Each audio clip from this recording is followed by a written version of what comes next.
नमस्कार दोस्तों, स्वागत करते हैं आपका अपने यूट्यूब चैनल एडू अड्डा में। तो पिछले क्लास में हमने पढ़ा कि ब्रिटिश शासन के दौरान आधुनिक शिक्षा का विकास। आज हम पढ़ने वाले हैं भारतीय राष्ट्रीय आंदोलन में भारत में प्रेस का विकास के बारे में। तो अगर आप हमारे चैनल पर नए हो तो चैनल को सब्सक्राइब करके बेल आइकन को प्रेस कर दीजिएगा। चलिए देखते हैं सबसे पहला सवाल की ओर से। हमारा पहला सवाल है कि भारत का पहला समाचार पत्र जो है द बंगाल गजट या कलकत्ता जनरल एडवर्टाइज़र किसने शुरू किया था। इसको शुरू करने वाले थे जेम्स ऑगस्टिन हिक्की द्वारा यह शुरुआत किया गया था। अब चलिए जानते हैं कुछ इसके इम्पॉर्टेंट नोट्स को लेकर। तो देखिए, जो जेम्स ऑगस्टिन हिक्की जो है वह बंगाल गजट या original Calcutta general advertiser British Bharat की राजधानी कोलकाता, तब कलकत्ता के नाम से प्रसिद्ध थी, वहाँ पर प्रकाशित होने वाला एक अंग्रेज़ी भाषा का साप्ताहिक समाचार पत्र था। जी हाँ, जो यह था वह एक साप्ताहिक समाचार पत्र था अंग्रेज़ी भाषा का। अब चलिए अगला सवाल देख लेते हैं हमारा अगले सवाल की ओर। इसी में कुछ नोट्स यहाँ पर देख लीजिए जो कि इससे रिलेटेड है कि यह एशिया में छपने वाला पहला समाचार पत्र था और 1780 से लेकर 1782 के बीच में 2 वर्षों तक यह प्रकाशित हुआ। उसके बाद ईस्ट इंडिया कंपनी ने समाचार पत्र के टाइप और मुद्रण मशीन को जब्त कर लिया। जी हाँ, सिर्फ 2 साल तक यह जो था समाचार पत्र यह छपा था। इसी में देखिए यहाँ पर कि जेम्स ऑगस्टस हिक्की जो है नामक एक अत्यंत विलक्षण आयरिश व्यक्ति के द्वारा स्थापित यह समाचार पत्र, जो पहले कर्ज के कारण 2 वर्ष जेल में बिता चुका था, गवर्नर जनरल वारेन हेस्टिंग्स के प्रकाशन का कट्टर आलोचक था। जो यह जेम्स ऑगस्टस हिक्की जो थे वह जनरल वारेन हेस्टिंग्स के प्रशासन का एक कट्टर आलोचक था और इन्होंने जो था 2 वर्ष तक जेल में भी बिता चुके थे। अब चलिए आगे देखते हैं इसी में कि यह समाचार पत्र अपनी उत्तेजक पत्रकारिता और भारत में स्वतंत्र अभिव्यक्ति के लिए संघर्ष के कारण महत्वपूर्ण था। इसी के साथ में हिक्की ने तो पहले तो तटस्थ संपादन नीति बनाए रखी। उनका नारा था सभी पक्षों के लिए खुला लेकिन किसी से प्रभावित नहीं। अगर आपसे पूछा जा सकता है यहाँ पर देखिए बीपीएससी टीआरई में कि बताइए यह जो नारा था कि सभी पक्षों में खुला लेकिन किसी से प्रभावित नहीं, यह किसका नारा था, तो यह हिक्की का ही नारा था।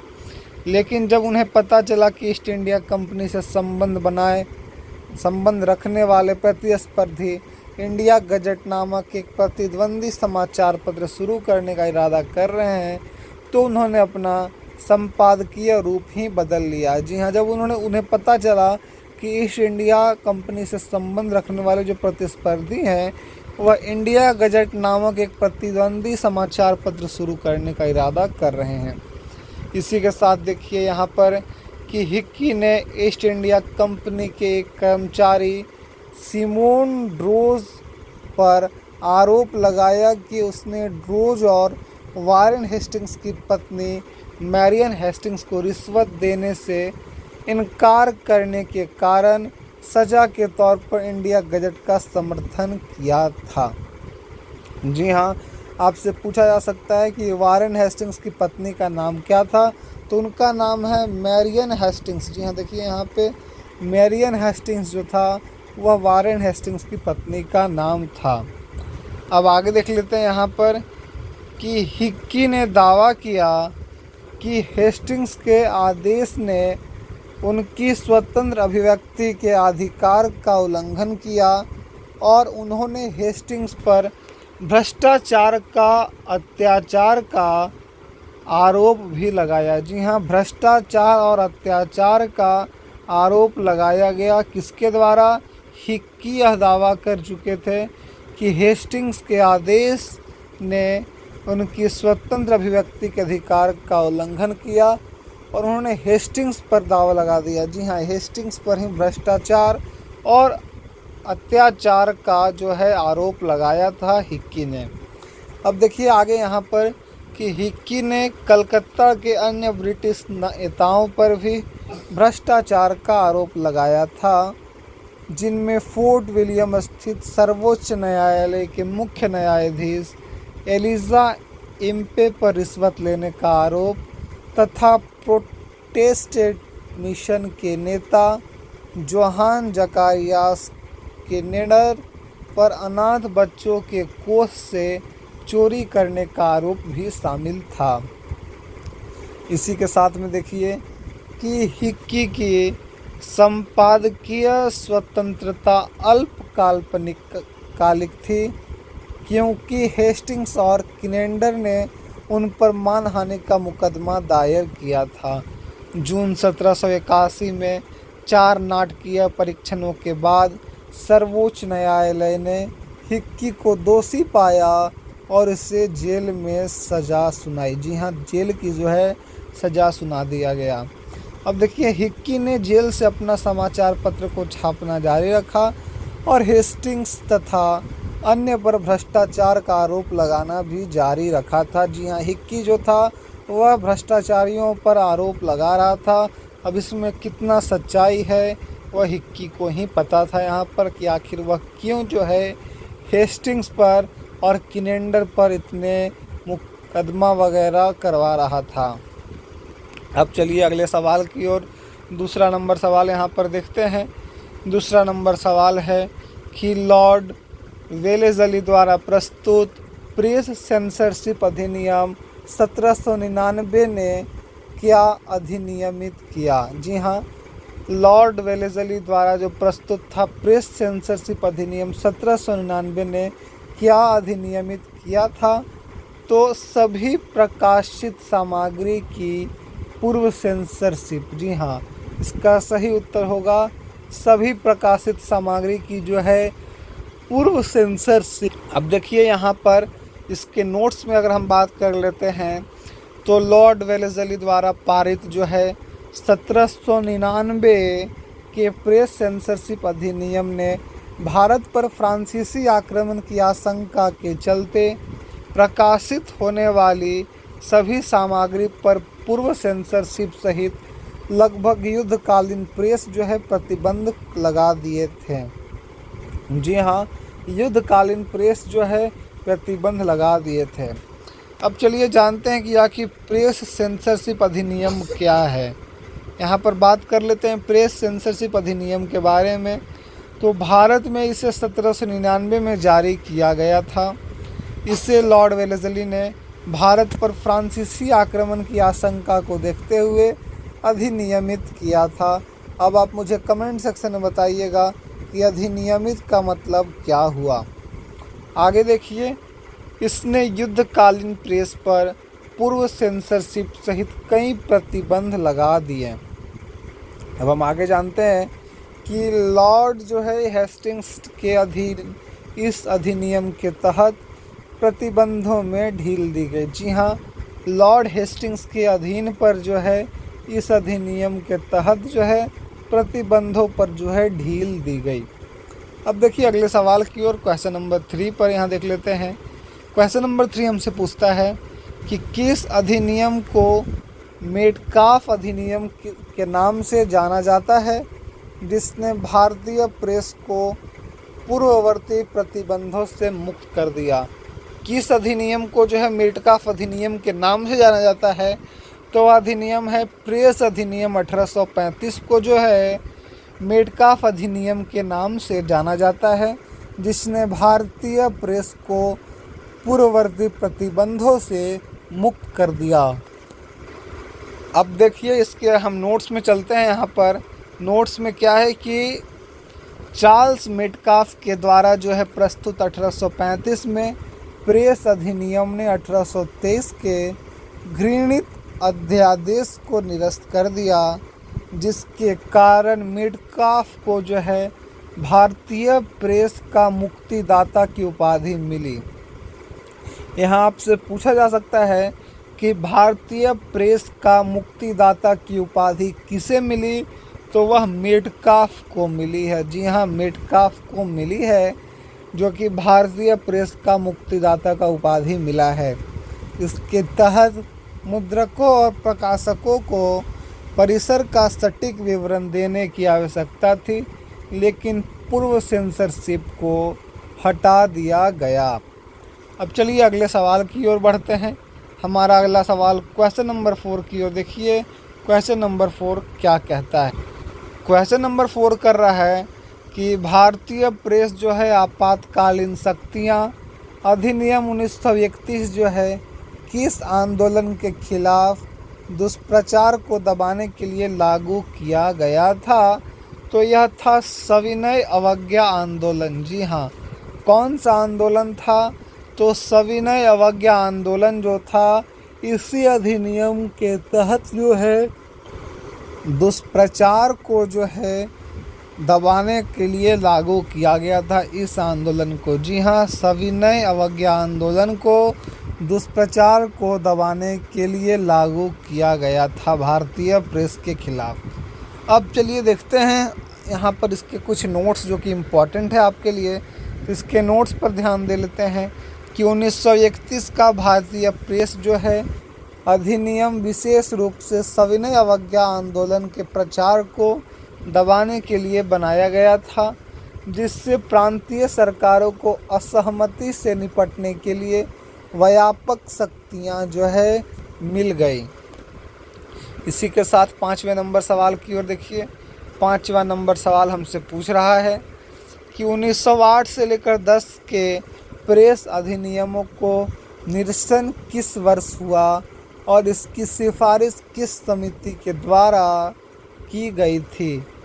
तो जो 1908 से लेकर 1900 के प्रेस अधिनियमों का निरसन जो है 1921 ईस्वी में हुआ और यह सप्रू समिति के द्वारा। किसकी सिफारिश? इसकी सिफारिश जो है सप्रू समिति के द्वारा की गई थी। जी हाँ, सप्रू समिति के द्वारा जो है इसकी सिफारिश की गई थी। इसके हम नोट्स को देख लेते हैं। 1921 में तेज बहादुर सप्रू की अध्यक्षता वाली प्रेस समिति की सिफारिशों पर 1908 से 1910 के प्रेस अधिनियमों को, जिन्हें दमनकारी माना गया था, निरस्त कर दिया गया, जिससे प्रेस पर प्रतिबंधों में ढील दी गई थी। इसी के साथ अगले सवाल की ओर बढ़ते हैं, क्वेश्चन नंबर 6 की ओर। क्वेश्चन नंबर 6 हमसे पूछता है कि कलकत्ता उच्च न्यायालय के एक न्यायाधीश की आलोचना करने वाले गुस्से भरे संपादकीय के जेल जाने वाले पहले पत्रकार कौन थे? तो वह पत्रकार थे सुरेंद्र नाथ बनर्जी। जी हाँ, सुरेंद्र नाथ बनर्जी जो थे वह पहले पत्रकार थे जो गुस्से भरे संपादकीय के लिए जेल चले गए थे। जी हाँ, देखिए इसके कुछ नोट्स यहाँ पर देख लेते हैं। सुरेंद्र नाथ बनर्जी पहले भारतीय पत्रकार थे जिन्हें द बंगाली में एक गुस्से भरे संपादकीय के बाद जेल भेजा गया था, जिसमें उन्होंने कलकत्ता उच्च न्यायालय के एक न्यायाधीश की बंगालियों की धार्मिक भावनाओं के प्रति असंवेदनशील होने के लिए आलोचना की थी। इसी के साथ हम अगले सवाल की ओर बढ़ते हैं। अगला सवाल देखिए, 7वां नंबर सवाल है हमारा। पूछता है हमसे कि लाइसेंसिंग विनियमन 1823 के कारण राजा राममोहन राय को किस समाचार पत्र का प्रकाशन बंद करने के लिए मजबूर होना पड़ा?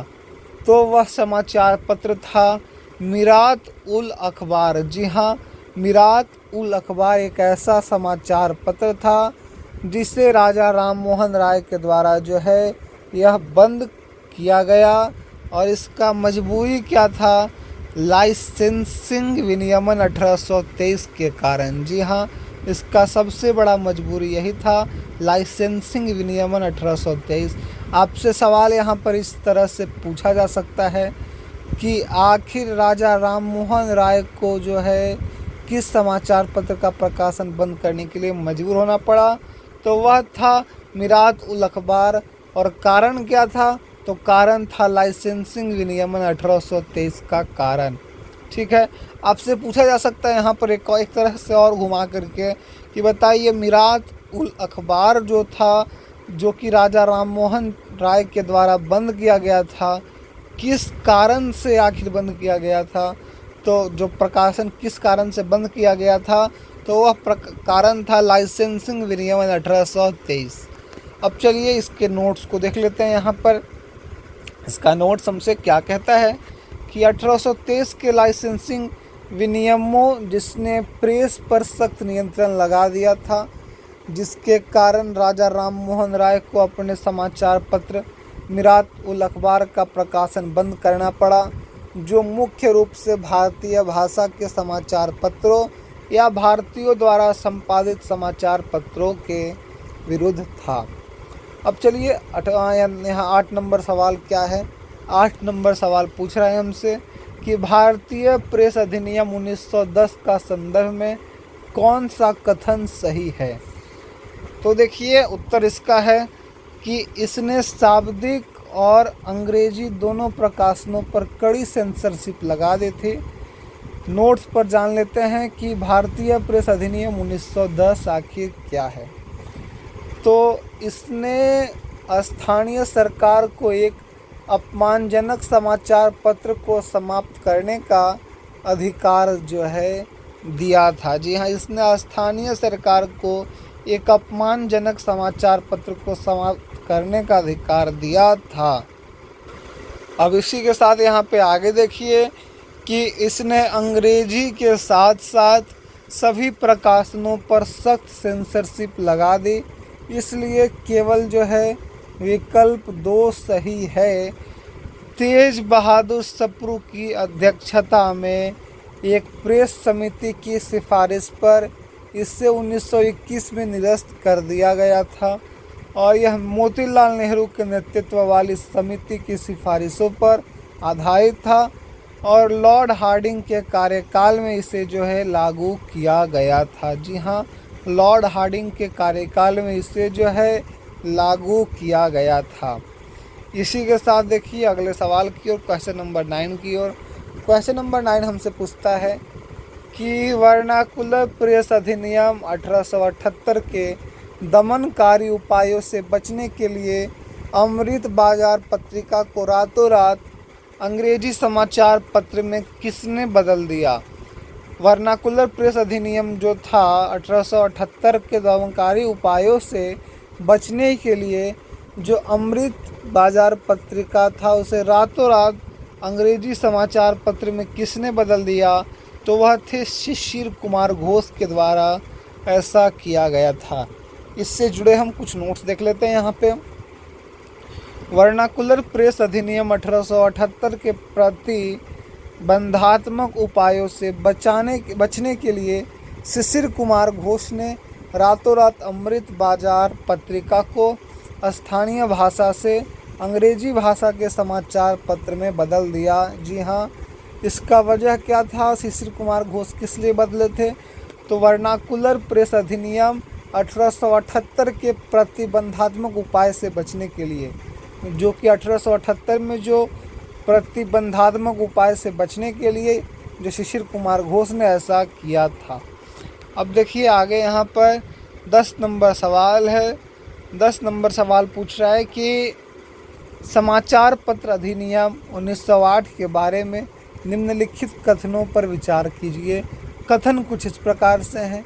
पहला कथन है, इसका उद्देश्य मध्यम राष्ट्रवादी गतिविधि पर अंकुश लगाना। उसके बाद, इस अधिनियम ने मजिस्ट्रेटों को प्रेस की संपत्ति को जब्त करने का अधिकार दिया, जिससे आपत्तिजनक सामग्री प्रकाशित हुई, जिससे हिंसा हत्या के लिए उकसाने की संभावना थी। इसी के साथ में देखिए, इसे लॉर्ड हार्डिंग II के कार्यकाल में लाया गया था।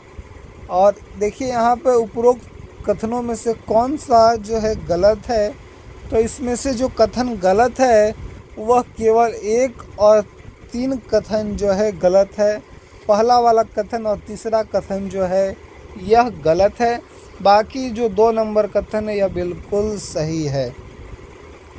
चलिए यहाँ पे केवल देख लीजिए, नोट्स की ओर ध्यान देते हैं। नोट्स है कि समाचार पत्र अपराधों की वृद्धि अधिनियम 1908 था।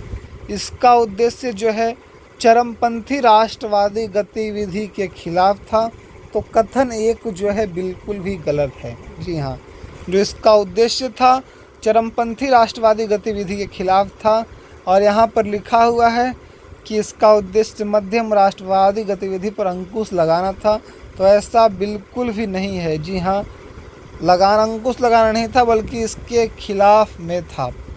अब देखिए अगला यहाँ पे दूसरा नंबर, इस अधिनियम ने मजिस्ट्रेटों को प्रेस की संपत्ति को जब्त करने का अधिकार दिया, जिससे आपत्तिजनक सामग्री जो है प्रकाशित हुई, जिससे हत्या और हिंसा के लिए उकसाने की संभावना थी।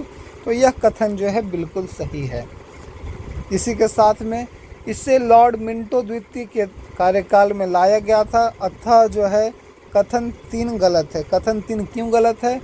तो इसे जो है लॉर्ड हॉर्डिंग 2 के कार्यकाल में नहीं लाया गया था, यह बिल्कुल गलत है। इसका जो सही है लॉर्ड मिंटो द्वितीय के कार्यकाल में लाया गया था। आपसे पूछा जाएगा कि आखिर यह जो अधिनियम है वह कब लाया गया था, जो समाचार पत्र अधिनियम है वह कब लाया गया था? तो इसे लॉर्ड मिंटो द्वितीय के कार्यकाल में लाया गया था। तो आज हमने टोटल 10 सवाल किए, जो कि 10 सवाल थे भारत में प्रेस का विकास से जुड़ा हुआ। यह 10 सवाल थे और इससे जुड़े हुए सारे नोट्स मैंने आपको कराए। तो हमारा भारतीय राष्ट्रीय आंदोलन का भारत में प्रेस का विकास को लेकर यह आज का टॉपिक हमारा कंप्लीट हुआ। तो अगर आपको पूरा क्लास अच्छा लगा होगा आज का, तो हमारे चैनल को सब्सक्राइब करने के साथ साथ बेल आइकन को प्रेस कर दीजिएगा। मिलते हैं फिर किसी वीडियो के साथ में, तब तक के लिए जय हिंद, जय भारत, वंदे मातरम।